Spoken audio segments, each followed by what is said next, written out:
பழகிறதுக்கு ரொம்ப எளிமையானவர், இனிமையானவர். அவர் இன்னைக்கு தமிழுக்காக மிகப்பெரிய அளவில் அவர் பங்காற்றி இருக்காரு.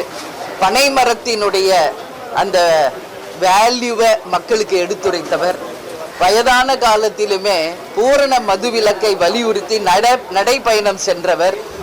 அவருக்கென்ற ஒரு பெரிய ஒரு பாரம்பரியம் இருக்கு அரசியலில். அவரது குடும்பமே அரசியலை சார்ந்தவர்கள். தமிழுக்காகவும் தமிழக மக்களுக்காகவும் தன்னுடைய வாழ்க்கையை அர்ப்பணித்து மிகவும் எளிமையாக ஒரு வாழ்ந்த ஒரு உன்னதமான தலைவர். அவர் இன்றைக்கு வயது மூப்பின் காரணமாக மறைந்து விட்டார் என்ற செய்தி உண்மையிலேயே எல்லாருக்குமே ஒரு கஷ்டத்தை கொடுத்துருக்கு. தமிழிசை சவுந்தரராஜன் அவர்களுக்கு நான் ஆழ்ந்த என்னுடைய கட்சியின் சார்பாகவும் குடும்பத்தின் சார்பாகவும் எங்களுடைய ஆழ்ந்த இரங்கலை நான் தெரிவிச்சிருக்கேன். ஏன்னா கேப்டன் மறைந்து போன்ற அன்னைக்கு என் சகோதரி மாதிரி என் கூடையே நின்னாங்க. அப்போ அவங்க கவர்னராக இருந்தாங்க. ஆனால் அந்த புரோட்டோக்கால் எல்லாம் எதுவும் இல்லை.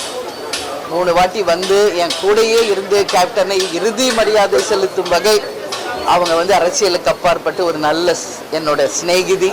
அதனால் அவங்க அப்பா இன்னைக்கு இல்லை, அவங்க அம்மாவும் மறைஞ்சிட்டாங்க. அதனால் அவங்களுக்கு ஆழ்ந்த இரங்கலை நாங்கள் தெரிவிச்சிருக்கோம்.